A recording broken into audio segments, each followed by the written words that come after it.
সরকারকে বিপদগ্রস্ত করার একটা চেষ্টা বা অপপ্রয়াস করছে, যার ফলশ্রুতিতে শফিকুর রহমানের আস্থাভাজন হওয়া।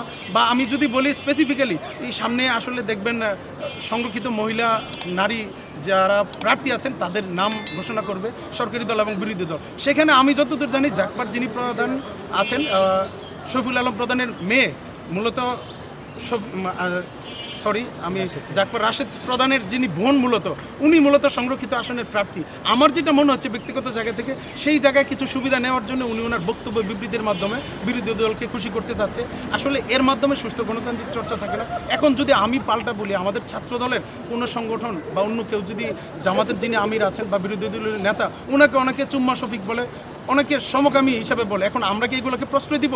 এগুলো তো বাকস্বাধীনতা না। আপনি বাকস্বাধীনতার নামে যদি যা খুশি তা বলাটাকেই আসলে স্বাধীনতা মনে করি, তাহলে আমাদের দলও যদি পাল্টা এই ধরনের চর্চা করে, তাহলে সুস্থ গণতান্ত্রিক চর্চা থাকবে না। আমরা 5 আগস্ট পরবর্তী সময় সেটার পরিবর্তন চেয়েছি এবং আমি মনে করি আমাদের রাজনৈতিক প্রতিপক্ষ যারা, তারাও এই বিষয়টাকে গুরুত্ব আরোপ করবে এবং এই বিষয়টাকে মাথায় নিয়ে বিশেষ করে জামাতের যিনি আমির এবং বিরোধী দলীয় নেতা শফিকুর রহমান, ওনার আশেপাশের এই ইতর শ্রেণীর যারা আছে তাদেরকে তাদের মুখে লাগাম টেনে ধরবেন এবং শব্দ প্রয়োগে সচেতন করবেন, যাতে করে ভবিষ্যতে সুস্থ গণতান্ত্রিক চর্চার পরিবেশ থাকে এবং রাজনৈতিক যে পরিবর্তনটা আমরা গণঅভ্যুত্থানের মাধ্যমে পেয়ে এসেছি বা আমরা চেয়েছি, সেই আকাঙ্ক্ষাকে ধারণ করে সেই গণতান্ত্রিক উপায়ে বিরোধী পক্ষ সরকারের সমালোচনা করবে, যৌক্তিক সমালোচনা, তথ্য নির্ভরভাবে।